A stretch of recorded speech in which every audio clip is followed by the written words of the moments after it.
No, other than that, fuck it. It's fine, probably. I trust your judgment. Yeah, so.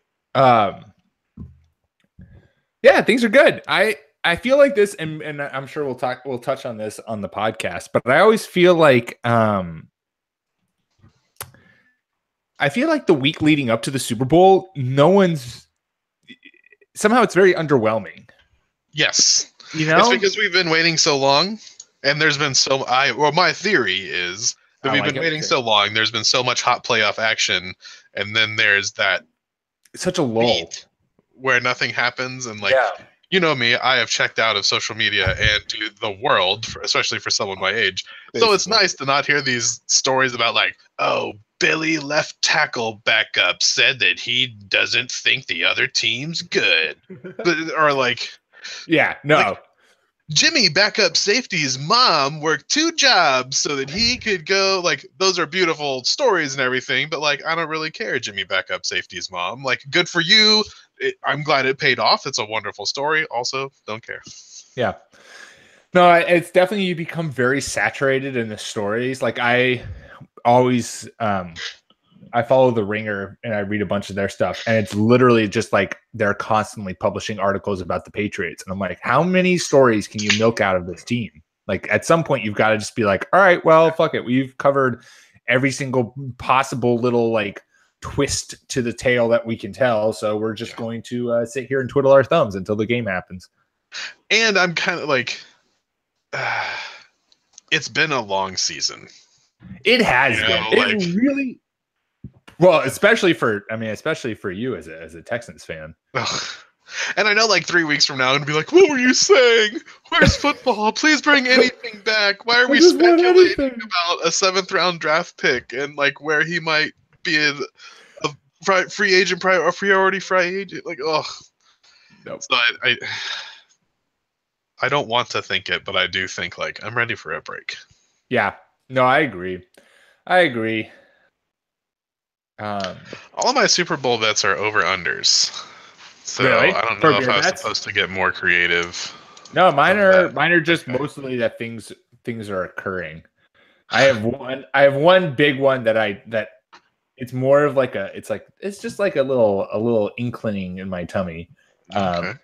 More than anything, but it's definitely there. And then the other ones are all just kind of fun little bets. But yeah, over-unders are always good. I didn't know that. What's his name? Now this is making a great segment. Who's the little guy from Canada that's a music sensation? I know his fucking name. Justin Bieber? Yes. I didn't know he was going to be involved in the festivities this year. Is he really? Yeah, apparently. Oh, yeah. I saw. So the Washington Post. You could have snuck that in as a beer bet and been I bet you Justin Bieber shows up. And I would have been oh yeah, hell he's gonna show up, and I'd taken you on that. And then when he showed up, I'd be what? Clark is a goddamn fortune teller. It's those inside connections that Austin. Inside. Oh, this is why we have him on the podcast. Right. Yeah. I'm ready for the Super Bowl. We're gonna do some ribs. I'm really excited about the ribs. Nice. Little Sweet Baby Ray's. Sweet Baby Ray, if you would like to come on the podcast in the off season and discuss your rib sauce recipe. Did you see that I shot out to Kendall Fuller? Yeah. I was shoot my shot. Let's officially try to get someone professional onto the site. And what do you know? Failed miserably. I like the thing of us inviting people onto. Oh yeah, it's a great bit. Yeah. Yo, what up? Look at that lamp. That is a damn good looking lamp. Oh my god. I like the high class nerd culture. What am I seeing? That's the high class nerd culture. It's the Star Wars. Oh yeah. Got the fruit of Finn and BB-8. My girlfriend actually painted that in a wine color thingy, Bob. One of those things girls do after college, Wine color thingy painting and Bob? Yeah. Like a do it yourself art and a wine tasting exercise. That sounds fun. I would do that. Hey, alcohol and arts, that's literally what I do with my life. My girlfriend I mistakenly mentioned that I tried to get a job as a manager at this ceramics store where you could like come in and do your own pottery. So we're gonna have to go do that as a date now. Nice. I was like, those bastards didn't give me the job. That just run right into the ground. She's like, we're going to do that. I'm like, yes, baby, that sounds fun. I am on board. Delightful. Jordan, how are you? Support. Doing well. Doing well. Doing well. I thought Jordan was going to be at a desk this week, and I was so disappointed. I'm glad we're getting Jordan. Anytime Jordan already tried to class up the whole fucking podcast with his beer and glasses. If he tries to record this anywhere other than his bed, he'll be kicked off the podcast. It's just I'm just telling you right now, Jordan. It's honestly the bedroom's just the only place where I can actually get some decent privacy. That's fair. I just quick grabbed a bottle, so good work. Good man. Back to the working man. Go back to the plebeians. Back on RB1 Pod brand. There you go. There you go. There you go. Now you're back on brand. Beautiful. Let's just knock this out of the park and away we go. Yep.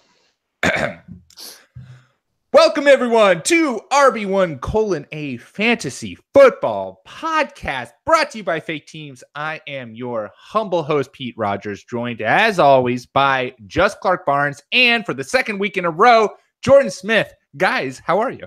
Salutations. Salutations. Doing great, Pete. I swear I'm doing great. Do not try to judge Clark's true feelings off of the tone of his voice. He is doing great. All this hot quarterback action. I can't wait to get into it. That there is nothing I want to get into more than hot quarterbacks. There are a few things. Welcome everyone. I'm amazed that there's a lot of hot quarterback action that happened, but really what's important is Super Bowl 52. Welcome to the Super Bowl 52 preview. It is about that time. It's about that time. And so we got lots to talk about. Obviously, we'll be previewing the Super Bowl. And with it, in order to truly celebrate the Super Bowl, anytime, that's just to celebrate anytime we mention the big game that's happening this weekend. But before we get into that, before we get into the preview, we got Alex Smith got traded. I feel like this is like a perfect personification of Alex Smith's career. Like his trade is big news for 12 hours, and then everyone's like, "Oh, hey, guess what? The Super Bowl is this weekend." Totally push Alex Smith to the side there. I didn't think of that, but wow. That is, right? I was just thinking, like, actually, as far as 101 quarterback picks go, we always talk about what a horrible career Alex Smith has had. Now, he's been a starter in the league for a long, long time, but you're right. This is the most Alex Smith thing ever. He gets traded, gets a huge contract from a team that they want him, and everybody's like, Super Bowl! It's like quickly from push past everyone's memory. Everyone's like, all right, cool. Like Alex Smith, you had your 12 hours where most of us, we were sleeping. But now let's actually talk about what matters. So that's just a perfect personification of Alex Smith. So yeah, let's get right into the trade. I feel like there's lots to cover. I've got, and I told Clark about this before we started the show. Currently what's out in front of me, everyone, I'm going to shake it so you can hear it on the microphone. I printed my notes because I'm a goddamn professional. So I've got. I feel like that just means that Pete found the printer. There's some cardboard boxes behind him, and I feel like he just found it. I just doubled. Hey, it's like, wait, wouldn't this be a good idea? Wouldn't it be cool if I printed out all of my notes? So Alex Smith. Here are the facts about the Alex Smith trade because we're on board with that. He got traded to Washington for a third-round pick and cornerback Kendall Fuller, though he may or may not have found out that he got traded with all of us on Twitter, Kendall Fuller, since we retweeted some of his tweets. But I think he definitely did not realize that he got traded until Adam Schefter was like, "No, I'm sorry, Kendall Fuller, you were the one who got traded." He was checking to make sure that it wasn't Chaps online, Uncle Chaps. He was like, "Wait a minute, is this the real Adam Schefter? Am I getting trolled again?" Let me check. Yeah. Let me check that handle. Yeah, watch out. Hey, good. This is a good moment to quickly put in that plug. PSA, everyone. The offseason is starting. Make sure you check those handles before you go freaking out and retweeting. You know, there's a lot of fake Scheffners out there who would love to tell you that Des Bryant suddenly now is going to play for the Seattle Seahawks, or Tom Brady got released and is now on the RB1 podcast exclusive. Oh, did we already 8 weeks ago? Called that Des shit. to the Seahawks. It's happening. You know what? If Adam Schefter for the NFL tells you got traded, and if Adrian Wojnarowski tells you got traded from the NBA, chances are you got traded. I wouldn't second guess it. You that's when you just accept your fate and you're like, all right, you know what? If Woosh and Schefter told me I got traded, then you know what? I got traded. The GM didn't text me or anything, but I saw it on Twitter from Woj Scheft. And that's why you laugh and mock anytime someone says loyalty in sports. It's like, no, guys. There's no such thing. There's no loyalty in sports. So Kendall Fuller, if you want to come on to the podcast, we tweeted at you. But if you want to come on and talk about this fun time that you had on Twitter, you were very good about it. Excellent use of the Homer Simpson moving into the fence gif. That was excellent. Well done. We can talk about that. So what confuses me about this, and correct me if I'm wrong, but everyone lambasted the Bears for their trade of moving up one pick in the NFL draft to get someone that they were gonna get anyway in Trubisky. Mm-hmm. I feel like we could have had kind of an Osweiler-esque trade for Smith here. Like, who are the team from Washington competing with? Who was gonna give up that much? I don't think anyone was. And not only did Washington trade and give up assets for Alex Smith, upon getting him, Dan Snyder, in his infinite wisdom, gave the 33 going on 34-year-old quarterback a $4 million, 4-year, $94 million, $71 million guaranteed contract. I do get the extension. Like, apparently they like him, so it is in fitting with that mindset of, we like him, we're going to go ahead and sign him so that we don't have to go through all these questions of, is it a one-year deal? You still draft a quarterback every year in the 4th or 5th round and hope one of those guys ends up taking over. But I'm just looking at the salary cap numbers here because you guys are so professional. But like, no one that wanted Alex Smith probably could have traded for him. I mean, maybe the Broncos, but I think they have their sights set on Mr. Cousins. I think it was widely regarded that I think everyone knew it was the worst kept secret in football that Kirk Cousins was not going to be playing in Washington next year. So everyone was like, no one was actively making moves for Alex Smith because why would they? Kirk Cousins is about to hit the open market. Do you want to hear some fun facts about Kirk Cousins and the aforementioned Alex Smith? Yes. Kirk Cousins is 29. Alex Smith is 33. Kirk Cousins has had 3 4,000-yard seasons. Alex Smith has had 1. And Kirk Cousins in the last 3 seasons has thrown 81 touchdowns, while Alex Smith has thrown 61 touchdowns. So the team from Washington, in its infinite wisdom, traded assets, got rid of Kirk Cousins after not signing him to a long-term deal and franchise tagging him 2 years in a row. Traded assets for Alex Smith, who I would go as far to say is a worse quarterback than Kirk Cousins. I would rather have Kirk Cousins than Alex Smith. And then signed him to a 4-year deal, guaranteeing him $71 million. Look, I like Alex Smith because I think he's a pretty serviceable quarterback, but I am 100% a Kirk Cousins truther. I think he's a top 10, 12 quarterback in the NFL. And the fact that they just gave Alex Smith this contract, this is money they could have given Kirk Cousins 2 seasons ago. Right. I get that, yeah, they like to pay players that they really like, but you guys remember when the Deadskins gave Albert Hainsworth $100 million? That was fun. That was fun. That worked out really well for them. Let's also just give a second and a marvel at the amount of money that Kirk Cousins and Jimmy Garoppolo are about to make. If Alex Smith gets $71 million guaranteed, Kirk Cousins is going to sign a $100 million contract. You have to think so. So 2 points here. Alex Smith, no offense to Kirk Cousins, you're an adult and likely don't even know who I am. Alex Smith, much better looking guy. Oh, fair. Got that. That's true. And number 2, throwing this back to you guys, do we see Kirk Cousins get the first fully guaranteed quarterback contract? And if not, he does set a new record for highest paid QB, right? Oh, 100%. And so that's a really good question, because I could see Kirk Cousins being someone who more or less demands that. And the question is whether or not teams are going to be so quarterback needy that they're willing to offer him that, or willing to give him a fully guaranteed contract. But I definitely think he sets the record. And the question is who sets the contract first? Who sets the record first? If I was Jimmy's agent, I would wait for Kirk Cousins to get signed. Yes. And then I'm going to San Francisco and I'm saying, all right, you guys want Jimmy G. Kirk Cousins just signed a $100 million contract. We won 110.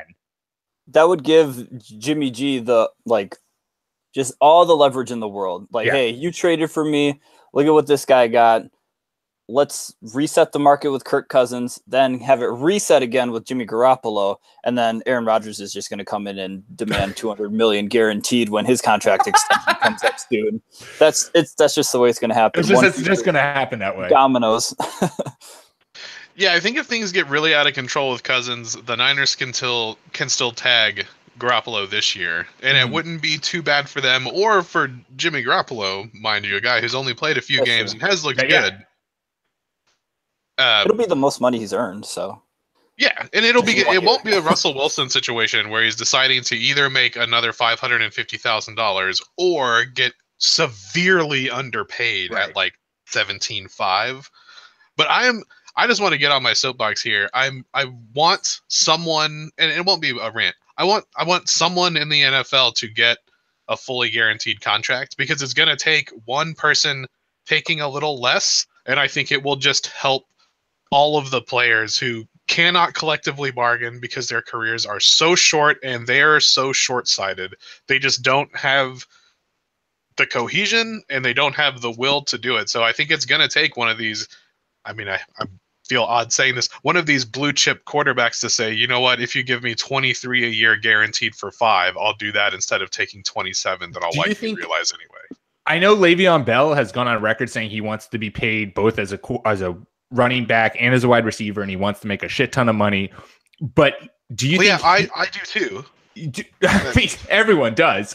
But do you think he seems like, to me, someone who's always advocated for guaranteed money? He's someone who, that's what he's been sitting out for contracts for, is all about the guarantee, not about the size of the contract without that. And he is someone who's so obviously so talented and so much a part of that Steelers offense that if he left, the Steelers would have just this huge void to fill in their offense. Clark, you're shaking your head. Do you think it's only a quarterback that's going to be able to start the fully guaranteed contract movement? Go ahead, Jordan. I have one player, and I think Robert Mays wrote about this earlier in the season, who can just completely flip the market on its head. That's Aaron Donald. Yeah. He can demand a lot of money, and because he's a defensive player, he's not a pass rusher on the edge. He's an interior disruptor, enforcer who destroys offensive lines, but he's necessary. Like, somebody will give him enough money to be there, and it is up to him to just, stand pat and not settle for anything less than what he's worth, which is a huge guarantee. Which is a lot of money. Yeah.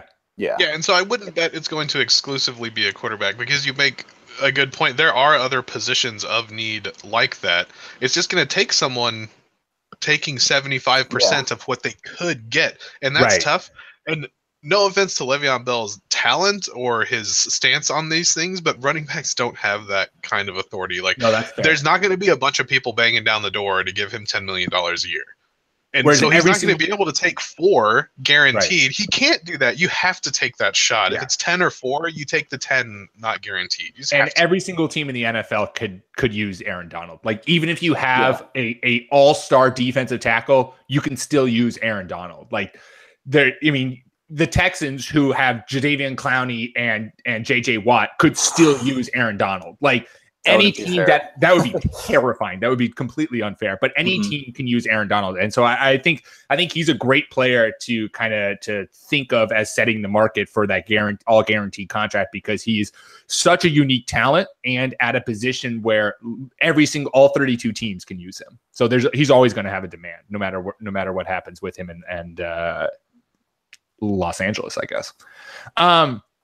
Quickly, since we've gotten mildly off track, but still led itself to a fabulous discussion.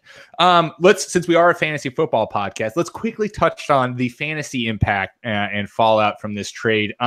So we got Smith in Washington. It's Pat Mahomes time. We haven't even mentioned him yet. Pat Mahomes time in KC. Kirk is out in the cold. I personally, and we'll just kind of quickly bang, because then we got, obviously Super Bowl 52. I wouldn't have it any other way, Pete. Especially when we're talking about Alex Smith. I mean, let's be honest here. I wrote about this on faketeams.com. I don't really think that Alex Smith going to Washington changes the fantasy stock of anyone. I think you're replacing Kirk Cousins with another serviceable quarterback in Alex Smith. So I don't think any of the receivers in Washington suddenly get a boost. I don't think they suddenly take a step back. Do we have general consensus on that? Yeah, I think they've got about the same potential. I think everyone in Kansas City takes a step back, not because I don't think Pat Mahomes is good, but just because he will be a first-year starter and expectations are going to be super high, and I don't think – because everybody's be like, but it's Alex Smith and he's a garbage bag. It's like, no, I think the Chiefs are going to have a bad year while Mahomes kind of takes his lumps. So it hurts Kansas City more than it hurts Washington, certainly. Or not certainly. That's what I think. No, I definitely agree with that. Jordan, do you have any thoughts?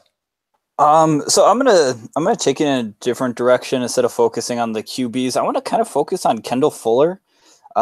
Because looking at his stats last year for Washington, he only started 6 games, but he played in all 16, and he had 4 picks and 10 passes defensed. So he is a pretty decent player. And I mean, the Chiefs had to bring in Darrelle Revis last year. I'm not even sure. Wait, what? No, I was going to say, yeah, that's the Darrelle Revis, whose biggest play of his entire career with Kansas City was batting the ball back into the hands of Mariota to score a touchdown. Yeah. Thank you for that, by the way. Hey, well done, Darrelle. Good job. And I really think they are looking for somebody else still to kind of pair across from Marcus Peters. And Kendall Fuller's only got 2 seasons in the league. He's still a young addition that the Chiefs will be able to utilize. And I think they've had a lot of secondary issues with Eric Berry going down for the season. That really kind of turned everything on its head for that defense. So from that fantasy perspective, they could be looking a lot better next year. I certainly agree with that. I think Kendall Fuller's a really good player. Yeah, the Chiefs defense has been exciting. If they can stay healthy and get that good second corner, yeah, their secondary was already pretty good before they started grasping at straws. Literally. And the biggest thing that they've always been able to do, and this comes from having Marcus Peters and Eric Berry back there, is they've been extremely good at taking the ball away. And you talked about how Kendall Fuller has 4 interceptions despite not starting every game, and 10 passes defended. So you're now adding another perceivably cornerback who's able to play the ball pretty well. So that's a nice addition, especially since those translate to fantasy points. So, hey, still giving you a little fantasy talk, and we're not only just talking about offense, talking a little bit of defense. So well done us. Finally, and we've touched on this. I know Jordan talked about this last week's podcast when we were saying what was next for the Vikings. Quickly, give me your ideal landing spot for Kirk Cousins. Jordan, let's start with you. So yeah, I did talk about the Vikings being a pretty optimum and scary place for Kirk Cousins to land.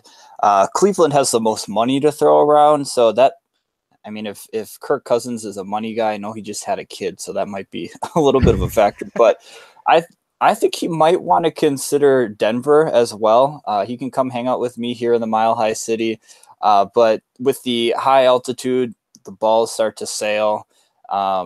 The defense is still pretty solid. I think we touched a little bit on it last week about how with that Super Bowl defense, pieces started to get plucked away. But Denver does have a pretty good foundation in place yet with the stars that they do have. I do think Minnesota, though, is the best option in the long run. It just depends on how much they truly believe in Teddy Bridgewater.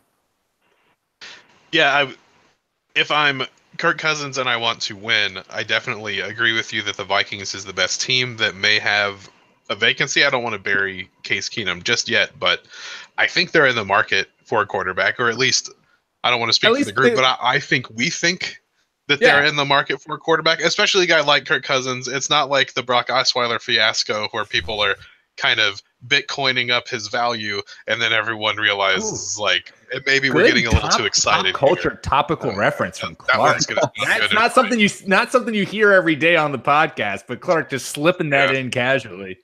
Well, again, Pete, I wouldn't have it any other way.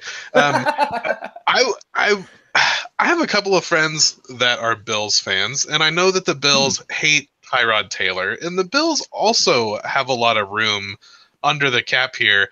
So I think Denver's interesting, but just to be different, I would like to see Cousins in a Bills uniform.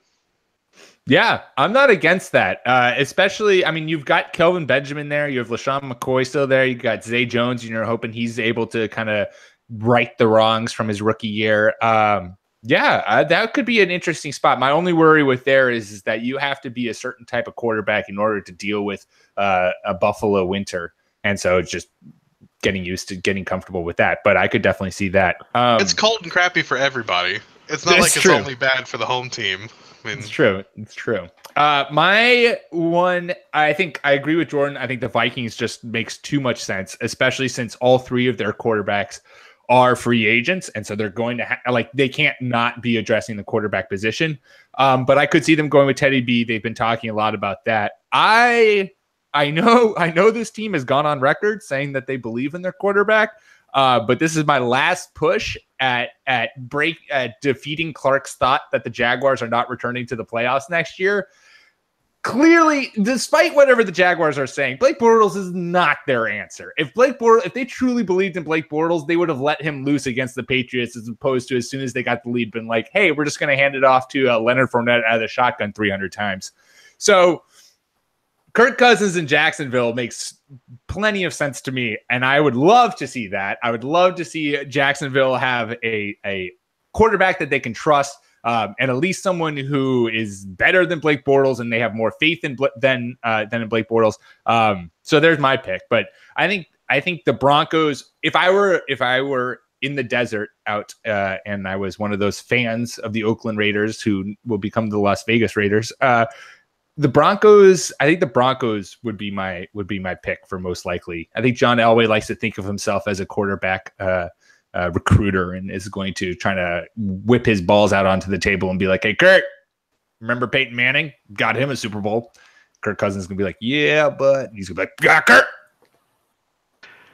I like the Jaguars pick. I don't want to get married to the salary cap numbers here because I know that they can change so much. It looks like they have $16 million now.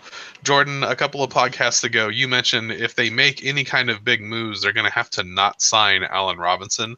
And I just don't think that you can do that. I think you can get a discounted deal on Allen Robinson for a couple of years because of his injury.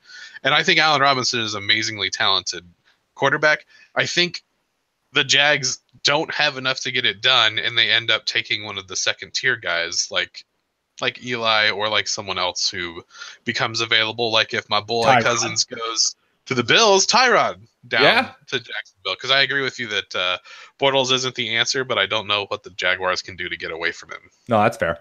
What about, speaking of desert that you just mentioned, Pete, what about Arizona? Arizona's got some cap space and a top 10 defense by DVOA. Yeah, I love that. I think they would move some things around in order to fit him under the books, but that makes also a ton of sense since you have no succession there to Carson Palmer. There's no one who you're even replacing because I believe their quarterback would be what? I can't even think of a name. Is it Blaine Gabbert? Drew Stanton? Blaine Gabbert? Oh, no, Blaine Gabbert. Yeah, which I mean, good God, come on. I think I'm just still so sad that Bruce Arians left that I'm just taking a break. You're just taking a break from them. You're like, you know what? We're just not gonna even think about Arizona until the season starts. Excellent. So there you go. There's some Alex Smith talk. Let's move on to Super Bowl 52 preview. But before we do that, Clark, do you like fantasy baseball? No. Jordan, do you like fantasy baseball? Yes. Excellent. Well, even though I don't like fantasy baseball, though, I have been tuning into our sister fantasy baseball podcast. Mark, I have a whole goddamn script here to read, and you are stepping all over my toes. Sometimes I felt obliged to recover. Nope, whatever. Nope, I just don't even want to read it right now. I don't even want to read it. I don't even know what the. All right, fine. Don't make them suffer because of me. What about fantasy baseball? Oh, do you suddenly care about fantasy? I love fantasy baseball, Pete. If you do like fantasy baseball, we have a new podcast on fake teams called The Double Switch, hosted by our fellow writers, Heath Katz and Haji Blackburn, actually both of who've been on this podcast. You can find it on SoundCloud or iTunes, so make sure you tune in on Monday mornings, as I believe that's when they're releasing the podcast. There are 3 episodes in. It's great stuff, like Clark said. Clark's been tuning in. If you are someone like me who has no knowledge of fantasy baseball, it's a great kind of first stepping stone into that whole world. Highly recommend it. So make sure you go subscribe, follow them on Twitter. I think they're at Double Switch Pod, and start tuning into them because they're awesome. And we want to support our brother podcast. Yeah, just from working with these guys in football, they are fun and they are very into it. So give them a listen, and if you don't like them, still give them 5 stars and just subscribe. Yeah, they know their stuff. And that, my friends, is called a plug for those in the biz, and I did it perfectly. So no matter how much Clark tries to ruin things, I still come out on top. Beautiful reading off that printed out script. Oh, that's why I printed out on paper so I look like a pro. All right, you guys. No more beating around the bush. Let's get into the bush. It's the Super Bowl 52 preview. Most importantly, favorite dish that you plan on serving at your Super Bowl party, Jordan, go. Ooh, I think my go-to is buffalo chicken dip. Because I cannot mess it up. Because you cannot ruin it. Simple, but everyone's going to like it, and you know it's going to be one of the first things that's gone. Yeah, Very fine choice. Pete, what do you have? Baked beans up there? Is that what you guys do? Baked beans, that's one of the many things that we make up here. We are going to make some pulled pork. That's one of my go-tos, because again, it's difficult to kind of mess it. You throw it all in a crock pot, and you just kind of let the thing go. So yeah, that's what we're making. We normally make chili, but our Super Bowl party was not excited at the notion of chili. So screw them. We're making pulled pork. Cork. I love it. I am sticking with the porcine delicacies. We'll be making ribs with a wonderful Sweet Baby Ray's barbecue sauce. Yummy. At least 2 racks. I'm thinking maybe 3. I don't know. Oh, you should probably do 3. I mean, why? We've got like 5 people coming over, so probably 3. Probably 3 racks. Probably a rack per person, right? I feel like that's a very reasonable thing. Yeah. It's a Super Bowl. You got tons of time to eat that. You got like 5 hours. Excellent. Well, let's start with the basics of this game. It's 2 teams that are involved. The New England Patriots from New England and the Eagles from the Philadelphia State. One team has Tom Brady and Bill Belichick, who are widely regarded to be the best head coach and quarterback in NFL history, while the other has a very good defense and Napoleon Dynamite's twin brother, Nick. We each have one thing that each team can do to win, and thus giving away the perfect game plan for free. So Doug Peterson, if you're listening, or Belichick, I guess, but Belichick, I don't think you listen to the podcast. If you're listening, feel free. Not yet, but now we will, since we're giving away how exactly they will be able to win the big game. Also, as it's been customary throughout the playoffs, we will, of course, have plenty of beer bets to make, and let's start with the old home team, even though they'll be wearing white. Jordan, let's start with you. What do the Patriots from New England need to do to win this mildly meaningful game? Honestly, I think they have to just spread the ball around as much as possible, get that ball out of Tom Brady's hands as well as soon as possible, because Fletcher Cox is just going to be barreling down. And I like the Eagles' little their rotation that they can pull up for pass rushers on the edge, whether that's switching in Chris Long or Derek Barnett or whoever else they have just wreaking havoc in the backfield. So I think Dion Lewis is going to be a big factor for the Patriots. I think he needs at least 12 touches, maybe 12 carries, and then throw in a couple dumped off passes there. Brandon Cooks, can't be afraid to go across the middle, bro. You got to be able to be that guy for Tom Brady. I know Danny Amendola was that last week, but Brandon Cooks should definitely step up. Yeah, I totally agree. I totally agree with that. Eagles defense has been so rough. We'll have more on that Dion Lewis talk later when we get into our beer bets. A tease. Before I step all over everything, Pete, do you have any reactions? I just want to take the show away from the host. No, that's fair. I understand. As much as I can. This is now going to be the RB1 podcast, brought to you by or hosted by just Clark Barnes, and literally just. No, you do such great mashups with the little gifs that I show people. Oh, it's wonderful, Pete. Oh, thank you. Yeah, I think that makes tons of sense. I wrote an article for Fake Teams, just going to plug everything that I've written this week, talking about my favorite prop bets for the Super Bowl. And Fletcher Cox, I believe, is, if I was really good, I would have had this on my printed notes, but I don't. I think he's 40-1 to win Super Bowl MVP. And just like you were saying, Jordan, I would not be against throwing some money on that, because if he is able to put together, I mean, remember Grady Jarrett in last year's Super Bowl had 3.5 sacks, 4 tackles, three tackles for loss, was completely shutting down and disrupting the Patriots offense.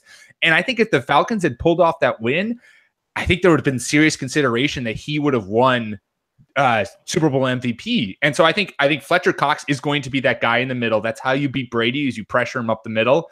And I think if anyone's going to get Brady off his spot, it's Fletcher Cox. And he, I think, is a dark horse, if you are a betting person, a dark horse for Super Bowl MVP. Man, 40-1. I love bets like that. Like, I'll put $20 on that. Right. I mean, just see what pays out. If the Eagles win, it's not going to be Nick Foles winning the MVP. There's no way Nick Foles is winning MVP. That guy who gets 2 picks and a touchdown, or Fletcher Cox. Like, yeah. Just completely terrorizing. My bet for this one, for what the Patriots need to do to win this one, is arrive to the game. I was going to write that down, and I was like, "Oh, this is going to sound really cocky coming from a Patriots fan." So I'm glad you, Clark, was the one who wrote down, being like, "All they need to do is show up and not fuck it up." I mean, the Eagles have been extremely surprising, and their team is very good. I just don't think that they're as good as the Patriots can be. And you know what? I've been saying this about the Eagles ever since Carson Wentz got hurt. So Eagles fans, if you think I'm an idiot, I've proven time and time again that I am. But true. This is my take, and I approve this message. Yeah. They just have to not go to the Vikings' old stadium location. Yeah. Like, the bus driver actually works for the Eagles, and one of the most chilling shifting of events, like the Patriots have quote unquote bad luck / cheating go wrong on them. What? My favorite thing about the run up to the Super Bowl so far has been a picture that I saw of the United States Postal Service logo and then the Eagles logo saying neither one of these will deliver on Sunday. That's my only takeaway from the run up to the Super Bowl, is that was funny. So that's pretty funny. What the Patriots need to do for me is Gronk. It's all about Gronk. Football Outsiders, the Eagles had the fifth best defense this year, 7th best pass defense, and our own Patty Cooper, who has his own NFL rankings, had the Eagles as the 2nd best defense. And we've talked about at length on podcasts previously. I mean, you saw it on full display against the Vikings in the NFC Championship game. The Eagles have a very good defense. That's how they've made it this far. However, their one flaw is they cannot cover tight ends. Here's some performances, because I got all of this printed out in front of me. I got so many goddamn facts, I don't even know what to do with them. Travis Kelce, when the Chiefs played the Eagles, 8 receptions, 103 yards, and a touchdown. Jordan Reed in the 2 games he played against the Eagles, 13 receptions, 100 yards, and 2 touchdowns. Evan Ingram in 2 games, 13 receptions, 132 yards. And Jimmy Graham, 3 receptions, 26 yards, and a touchdown. The Eagles, the QBR the Eagles allowed against tight ends is 28th in the NFL. And they could not be going up against a better tight end and one who is more focused and situated in the offense than Gronk. I know he's coming from a concussion, but like hell, he's not going to play. Just get Gronk going, never stop. And I think you just ride Gronk until the Super Bowl is yours. Yeah, we may have something a little more specific on Gronk also in our beer bet segment later. God, there's so many teases here. Oh, if I was a listener, I don't know how I could listen to the rest of the podcast. No, but I like it. I think Gronk is going to have a big game. I think that he's going to play definitely. I mean, correct me if I'm wrong. He hasn't had a lot of chances to play in the Super Bowls. He's usually, or not usually. It seems like he's always hurt for the Super Bowl. He's always true. Hurt. I mean, yeah, he didn't play in last year's. And he played against the Seahawks, and right in my mind, didn't play last year. Has never played. No, I mean, yeah, he was completely out for the entire playoff run last year. So no, he is not. This is, I mean, again, this is like, oh, he's played in the Super Bowl. He hasn't had a lot of chances to play. To be fair, he was the MVP of the Super Bowl parade, so that's fair. That counts for something. I mean, I was there. It was excellent. Oh, lucky. I know. I want to add Pete to your flex, Fletcher Cox. My flex? You like my flex?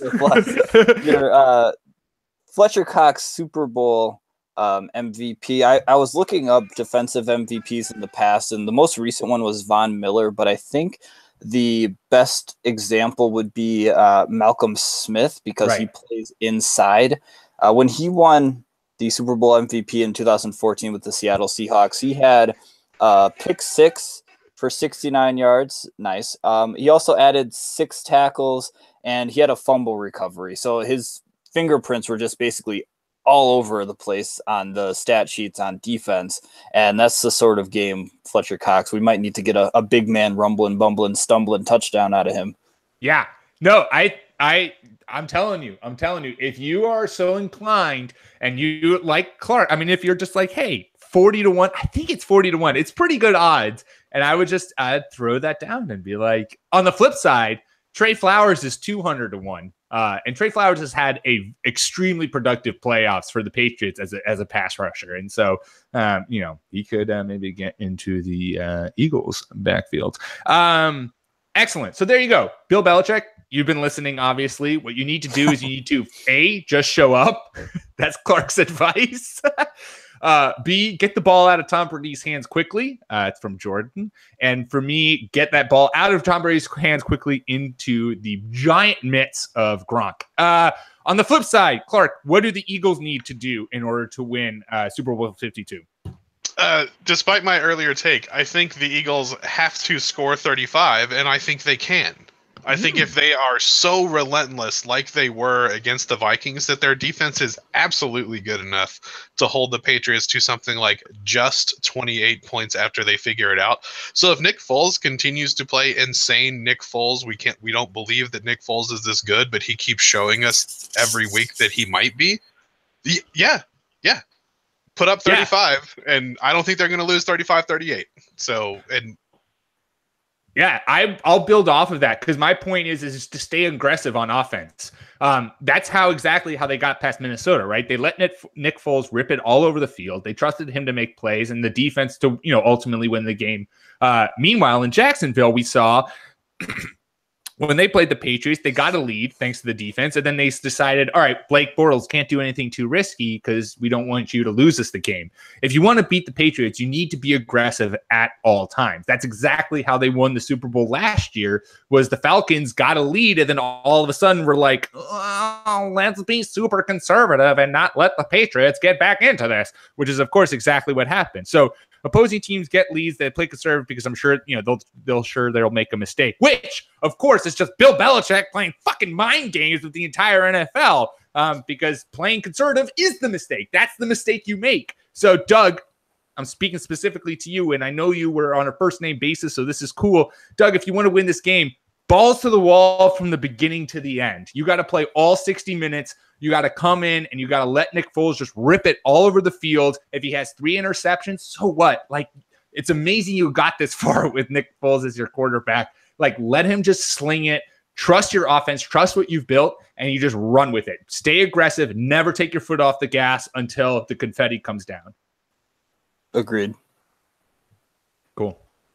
Yeah, and what we saw with Blake Bortles being successful was Blake Bortles, what seemed to me, getting a lot of run-pass options. Faking it to Fournette, rolling and hitting that short cross, because the Patriots just aren't fast enough to cover that. And the Patriots adjusted to that eventually and took it away. But that's exactly what Nick Foles has been doing when he was successful, both with Chip Kelly back in the day and recently. Those are the kind of routes he's winning on. And then the defense gets so caught up covering those short crossers, and Nick Foles is like, oh, hey, there's Torrey Smith flying down the field wide open. I'm going to hit him. So, it'll be interesting to see. I hope it's not like last year where I'm outside, fairly toasty, and someone goes like, hey, the Patriots are turning this into a game. You might want to come and watch this.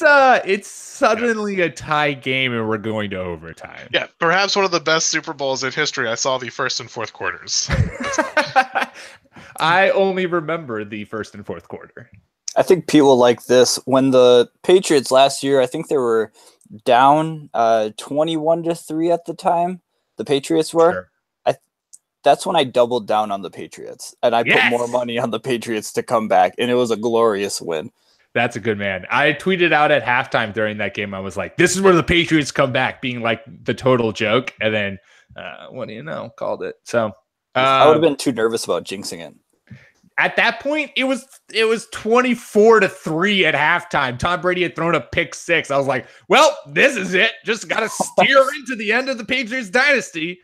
We'll have to make sure to have a show dedicated to the science of jinxing in the offseason, because I am a believer. I absolutely I have believe. so many good. We're going to have a superstition podcast. This is, oh, man. I know everyone's excited to hear about our future plans, because this is going to be a great one.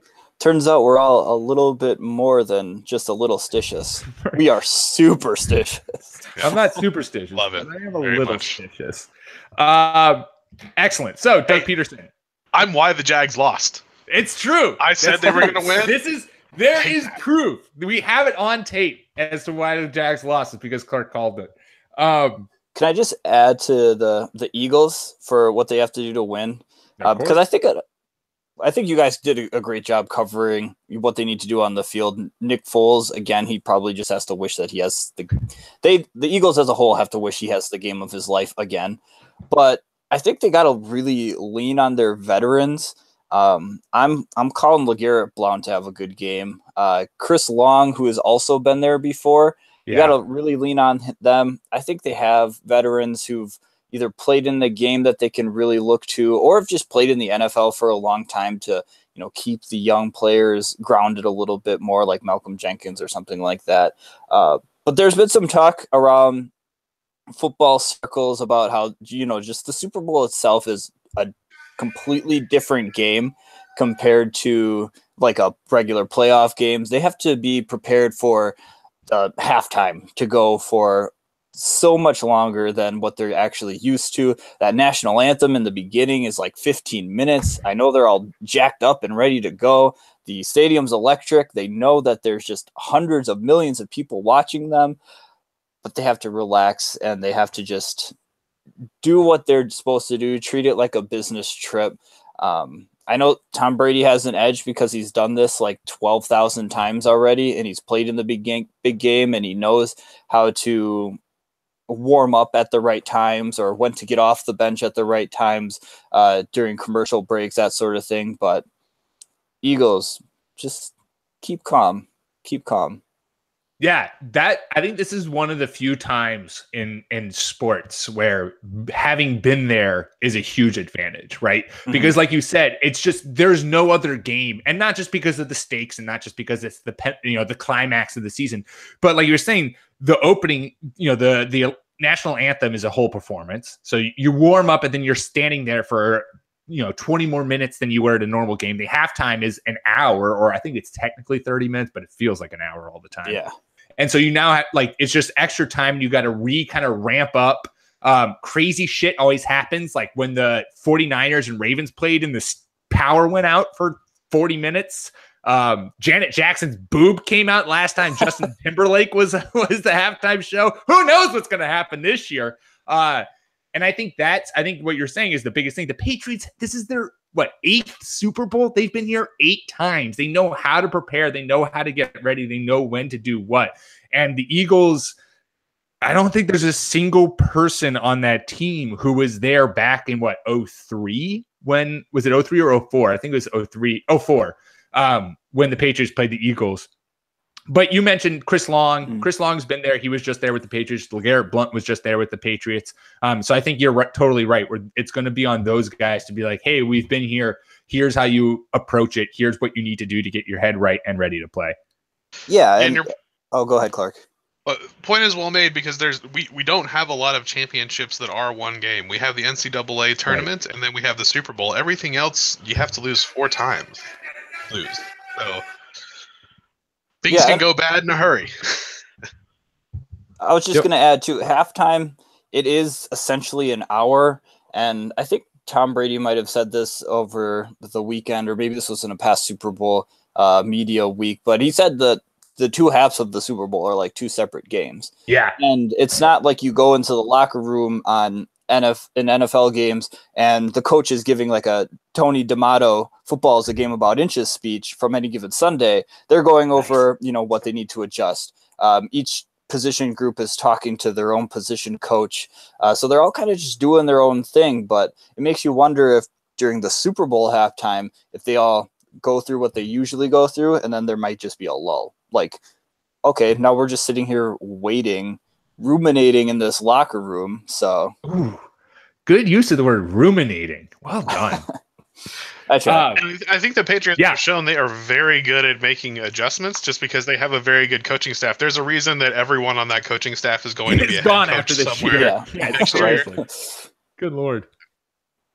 Yeah, no, and I think we've done a very good job at really breaking that down. So well done, us. So yeah, there you go, Doug Peterson. If you're just waiting till now to make your game plan, stay aggressive, and be true to thyself, and send Fletcher Cox loose and just let him completely demoralize the Patriots, because that's the only way you're going to win. Let's be honest. Finally, to wrap this sucker up, Clark has already made plenty of allusions to it, so he is excited. Let us make some beer bets for the big game. I believe last time we left off, I am up 10-6. I think that is correct. I'm going to go with it, Pete. I did very little to prepare for this week's podcast. Oh my God, that is exactly what I want to hear. You played it off very well. If you hadn't mentioned it, the crowd would have been like, my God, you know what, Pete printed out his notes, but I bet you Clark had more notes. You've commended my honesty before. Now I feel like I'm in. You're committed. That is your thing now. Jordan, you now officially get to be able to get onto the scoreboard, which only feels right since, let's be honest, you're the 3rd member of this podcast.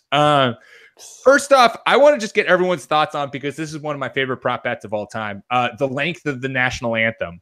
How long do you think Pink's national anthem is going to go over 2 minutes? Oof.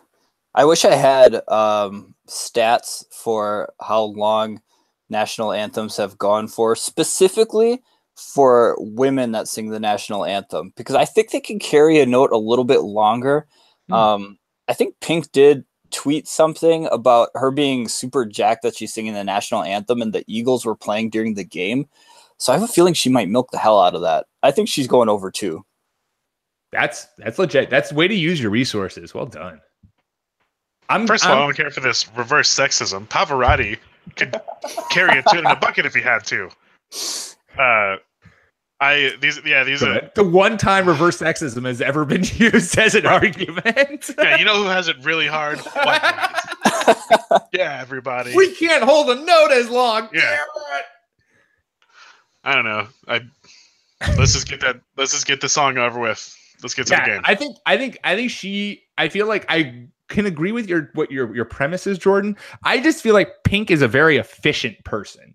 That's how I feel like she's going to approach. I think she's going to knock it out of the park, but I think she's just going to be like, boom, boom, national anthem, done. I want to watch the Eagles. Because she's a Philly fan, right? I assume that's why you brought up the Eagles. I think she's from Philly. Yeah, just because I think she just tweeted something about it that she was excited. So that's cool. the only reason. So there you go. So I think it's not technically a beer bet. I was just curious. But let's start with beer bets. Clark, since you've made many allusions to it, let's give us your first beer bet, or give us all your beer bets. Whatever. I've got a lot, and I'll go quickly. So I've got Foles over under 300 yards passing, and I'm taking the over. I am going to take the under. I actually was going to have Foles doing a 250, so I'll take the under. All right. Jordan, you get in on this? You got some pretty good beer out there in Colorado. I'd like to take advantage. Oh, yeah. But I actually think that they're going over for Nick Foles for two reasons. One, I think Nick Foles has to sling it at least 300 yards to win. Fair. And two, if they're losing, he's going to be throwing the ball anyway. So I'm going to go with over. Okay. Clark, are you just gonna ramble? Okay, I'll go through all we can of bounce around. We can bounce. Hey! You are the host. You decide. Let's bounce. Sounds good. I'll do my first one. Patriots will not score in the first quarter, and that I have scientific evidence for. They've never done that in the Super Bowl, and I don't think the trend will persist. I think the trend will persist. I think it will. No. Barnes says no. They score. Barnes says no. They score. Touchdown or field goal doesn't points. matter. They score any points. They have not scored a single point in all 7 Super Bowls in the first quarter, and I think that continues. I don't think Belichick likes doing that because it's showing his hand, and I think he likes to see how the defenses will play out. Mind games, baby. Fucking mind games. I think they do put points on the board, only because I think they should put points on the board in the first quarter. They're playing a really strong defense, so I think they should jump on top of it. That's going to be 2 free beers for me. They're due, Pete. They're due. It's true. Jordan, what's your first beer bet? I'm sorry. I didn't know I was participating in beer bets. Oh, wow. That's right. I can carry this. I thought I was just this is Clark's favorite segment of the whole podcast. This is the only thing he prepares for. Yeah. Yeah. I mean, mine are all relatively easy, but they're fun. They're fun. So I've got Brady over under 300 yards, and I've got over for Brady as well. Oh, I'm 100% going over for Brady. Jordan putting a lot of thought in this. This is interesting. If the Patriots are winning and leading throughout, then that means I think Tom Brady's going under, because I think it means they're doing other things really well. But again, if it's another situation where they're down, I think they have to come back. Right. I think tough. Brady's going to be under 300 until like the beginning of the fourth quarter. Then he's just going to put together a 150-yard passing, 2 touchdown, no interception fourth quarter. He can have an amazing game and put up 270. It's true. I mean, that's what I'm thinking. That's what old Folesies is going to have. Yeah.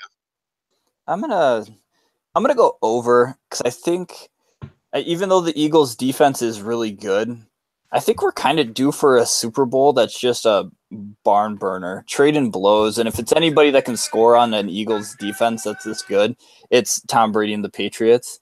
And I kind of want to see Nick Foles cut it loose too. So let's get them both over. Let's go for 700 yards between the two. I like it. Sorry, I'm getting slow on my my Super Bowl drop.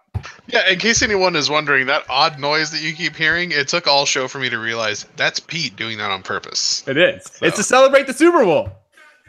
Anytime we mention the Super Bowl, gotta celebrate. And good, Jordan, did you pulled that ref? Well done, Jordan.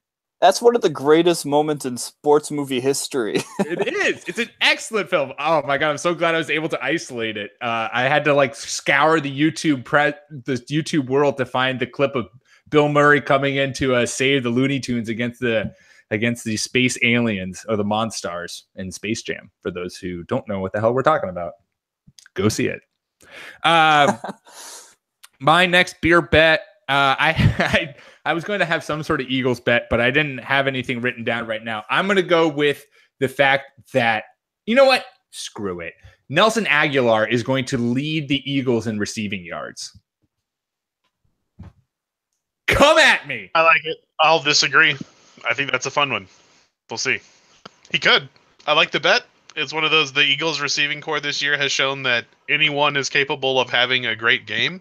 So I think that's a fun pod bet. Let's do it. Thanks, bro. I take the other side.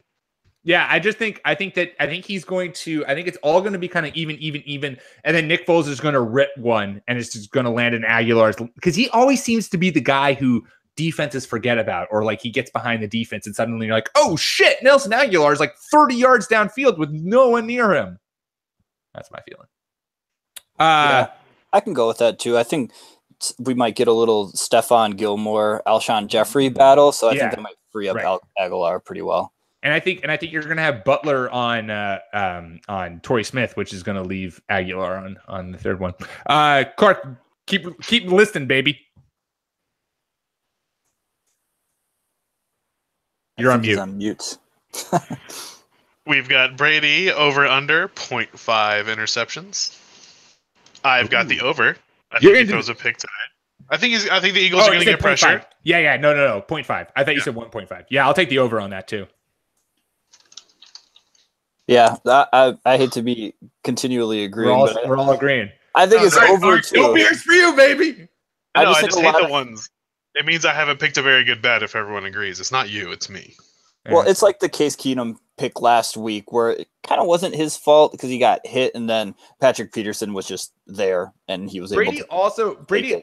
I also just feel like Brady, and I really should have the stats to back this up. I think Brady throws an interception every Super Bowl. Like, I just think he needs to get it out of his system early. It's always around the second quarter. It always happens, and then everyone's like, oh, God, is it happening? And then fourth quarter, Brady comes in, and the Super Bowl is theirs. All right, talking about halftime. There will be, I am writing this in stone, there will be an NSYNC reunion. That's what's happening. That is happening at halftime. They are all going to come on stage and they are going to play Bye Bye Bye, and only my generation will care. I'll care for sure. Well, yeah, I was encompassing all of us except for Clark. I mean, let's be honest. Clark's like 300 years old. Jeez. Just because I remember New Kids on the Block doesn't mean I was too old for it. This is not going to happen. I'm going to say no just to make this interesting. Good. NSYNC over Backstreet Boys. Oh, 100%. Is that even a question?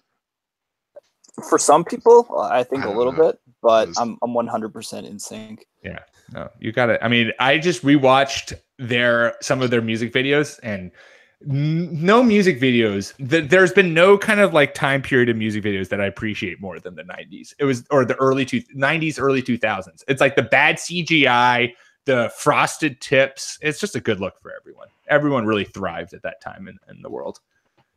Clark, you got more? You're on mute. I'm on mute again. I've got LeGarrette Blount in a revenge game gets over 1.5 touchdowns. Over 1.5 TDs. I'm going to take the under. I think he gets one. I think over. I said before, I'm going for LeGarrette Blount big game, and just give the rock to the big man. He's 6 feet, 250 pounds. He's literally a linebacker. It's insane. Yes. James Harrison is 6 feet, 242. And we all know how big of a freak he is. So. And all of 242 pounds of him are in his biceps. Right. Pretty much. Right. Clark, if you have more, just list them all off, because my last one's a doozy. Okay, I got two quick ones. Gronk over 100 yards receiving. I'm 100% taking the over. Under. All right, good. And then I've got Dion Lewis, 100 all-purpose yards. I'm going to take the under. I think it's James White. I'm going to go over. So I think they went away from Dion Lewis a little bit in the playoffs, but I feel like that might have been a little bit on purpose so they could re-unleash him again. This is true, because I do forget. Now that we've trapped Pete I said all-purpose yards, and Dion Lewis has been returning kicks. That's what's going to get us to over 100.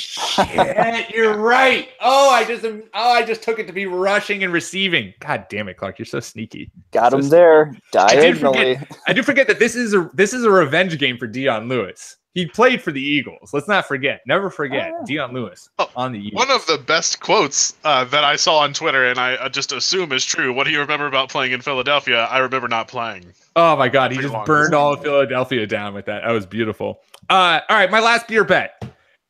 I was talking to Clark about this before the podcast. This is the bet that I just I've been letting this marinate for a long time. I think for probably a couple of months, and I've passed it around to my friends, and I've had to hear what they've had to say. I think if the Patriots win, Brady retires. My thought process is I think it's really come from two things. One, this whole Tom versus time thing that he's doing on Facebook Watch. It's great to watch. It's fun.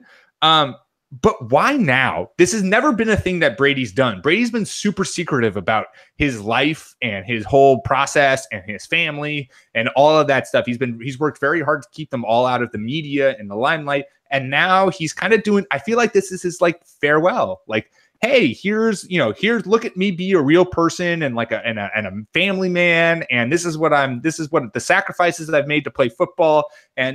And now I feel like the sacrifices are over. And I think he saw what Manning did. Like, don't pretend that those two aren't always going to be compared to each other. He saw Manning retire after winning a Super Bowl, going out on top. And I think he also saw Manning completely shit the bed for a year. And Brady's way too prideful a person to, I think, ever let himself have a season like that. And I think he'd much rather retire on top after playing one of the best seasons he's ever played statistically and just kind of from a football standpoint on a Super Bowl trophy, if that happens, and just end the game on top.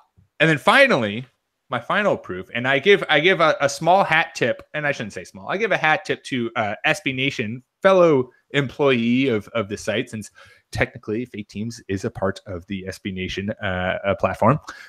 Charlotte Wilder, who wrote a whole article, a deep dive. After every game, Tom Brady has this TB Times where he releases this little like cartoon about how they either won or lost the game. And in every single one, or most every one, there's always an alligator in the background. And she went on this whole deep dive as to be like, what does this alligator mean? Who could it be? And Brady even has alluded to it, saying that you'll find out who the alligator is or what the alligator means at the end of the season.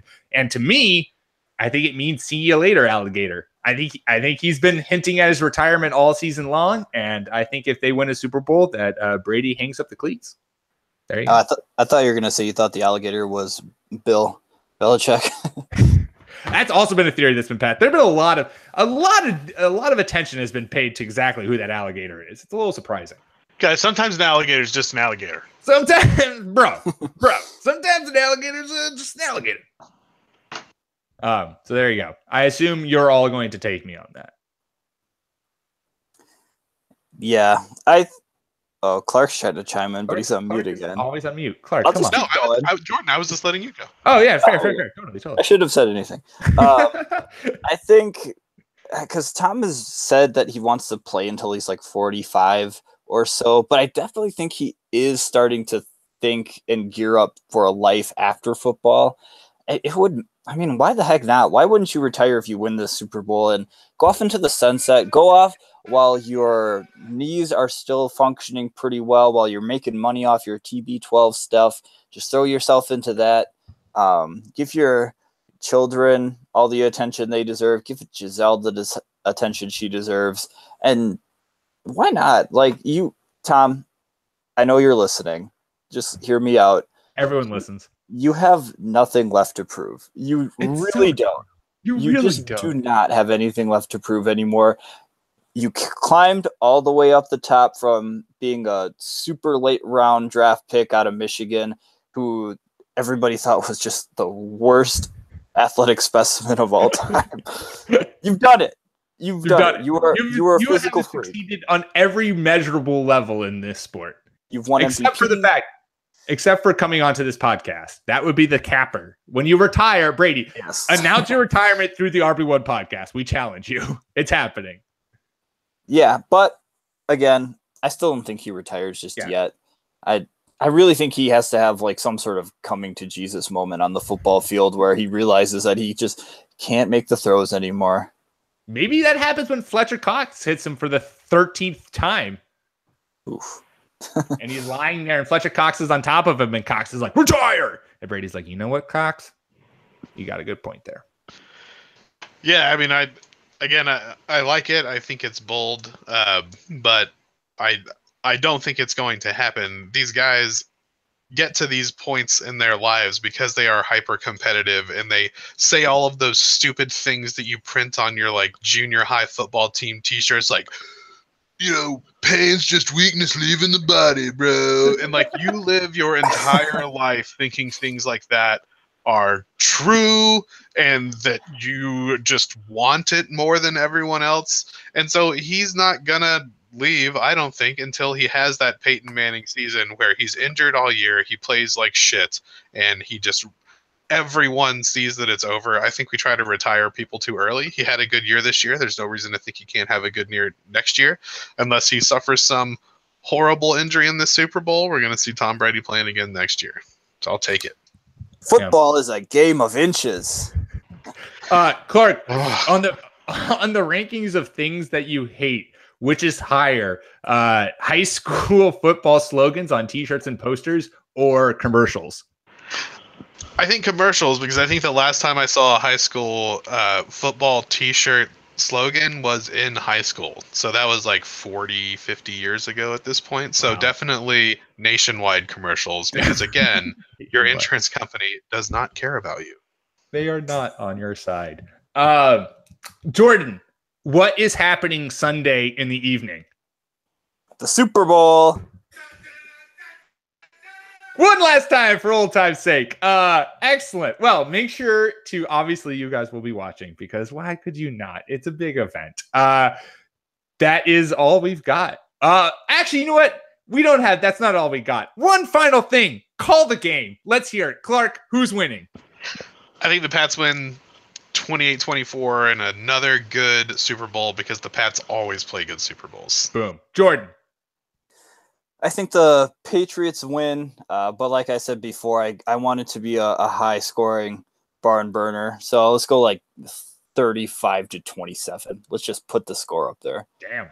I hate, because we talked about superstitions and we talked about jinxes, I hate to do the sweep, because we did that last week for the Vikings, or in the NFC Championship game, and that didn't really go over well. But I can't pick against the Patriots. I truly think that they're the better team. I think it's going to be a tight game. I think it's going to be a battle. 21-17, Patriots win. Excellent. Well, that's all we've got, people. So run out there and put your money on the Eagles, folks, because it's happening. We all but assured it. God damn it. If that happens, I am going to never show up on this podcast again. That being said, there is very likely, Clark, I'm going to get off air. I'm going to get your phone number. I'm going to call. I'm going to leave you a message Sunday night. We are going to play that message then on next week's podcast. And so we can hear the exact reaction of Peter Rogers, however many drinks in after the Super Bowl concludes. That sounds like a plan. Perfect. Good. Cue up the Rocky soundtrack. Oh man, that's how we're going to. Oh, I got to. Here's the deal. If whatever team wins, if the Eagles win, we'll start the show off with the Rocky soundtrack. Next week's show, if the Patriots win, we're going to ship me up to Boston next week to start the show. So get excited for that, everybody. Make sure the Patriots win. You gotta play that ending scene from Good Will Hunting. Pure see, that's where I was at. Yeah, she went to see. It's about a girl. It's about a girl. You guys gotta go see about a girl. Gotta go see about a girl. And with that, make sure to follow us on Twitter at RB1 Podcast. Follow myself at Pete M. Rogers. Follow Clark at NFL Clark. Follow Jordan at Jordan_Smith27. Enjoy the Super Bowl, everyone.